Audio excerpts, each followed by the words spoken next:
programang ito ay rated SPG. Striktong patnubay at gabay ng magulang ang kailangan. Maaaring may masiselang tema, lengguwahe, karahasan, sexual, horror o droga na hindi angkop sa mga bata.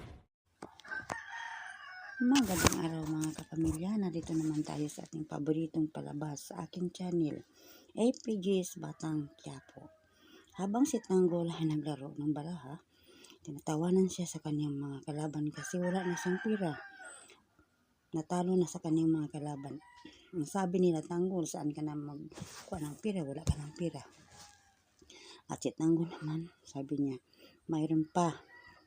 Pinagbuan ni Tanggol ang kanyang diamante at sabi, ito, ipabinta ko ito para makalaro ako. Sabi ng kanyang kalaban, uy, mayroon kang diamante, Tanggol, pwede ba? Hawakan ko na. Sige, hawakan mo. Pinasilip-silip ng kanyang kalaban ang diamante. Ngayon pa daw siya nakakita ng yung kalaki na diamante. Sige, Tanggol, puntahan ko ang aking boss. At sa kabilang banda naman, habang si Marsing at si Nita doon sa kanilang palengke, may taong lumapit sa kanila at nagsabi na, Marsing, Nita, mayroon naman tayong illegal na negosyo. Ito, papalakihin ninyo yun. Sabi ni Marsing, oo. Mag-asa ka na palakihin namin yun. At sa kabilang banda naman, habang si Camille naglinis sa kanyang kwarto, tinignan niya ang bag ng kanyang asawa. At nakita niya ang laman na mayroong invitation na makakasal na si David at si Catherine. Sabi niya, paano may babae pakaslan ni David?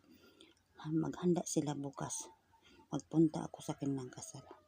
At sa kabilang banda naman, habang si Marsing at si Nita doon sa kanilang palengke, sabi ni Marites, Marsing, magbabayad ako ng utang ko sa inyo, Nita. At sabi ni Marsing, sige. At sabi ni Nita, ilan ba yun ang utang mo? Sabi ni Marites, alam na yun ni Marsing. At ibinigay ni Marites ang pera kay Marsing. At sabi ni Marites, pwede ba kunin ko na lang yun yung aking alahas? Sabi ni Marsing, bilangin ko muna ang pera na binigay mo. Pagbilang ni Marsing, sabi niya, hindi, kulang ito. Walang porsyento. Ang sabi ni Marites, pwede ba? Hindi na lang kayo magkuha ng porsyento kasi 3 araw pa man yun. Wala pa man na. Ang sabi ni Tanggol, 300,000 million ang halaga yun. Ang sabi ng kanyang boss, wala kaming halaga na ganun kamalaki na pera. Ang sabi ni Tanggol, ipiprinda ko lang yun sa inyo para makalaro ako ng baraha. Ilan ang prinda mo? 1 milyon.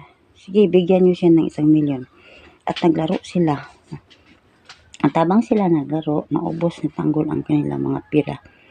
Nanalo si Tanggol. At sabi ng kanyang mga kasama, Tanggol, mayroon na tayong pira.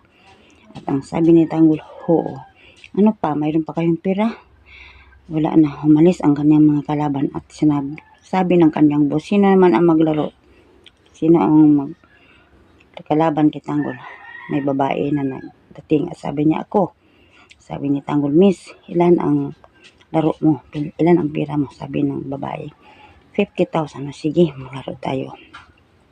At habang sila nalaro, nalalo naman si Tanggol. At sabi niya, Miss, wala ka ng pira o mayroon? Sabi niya, mayroon.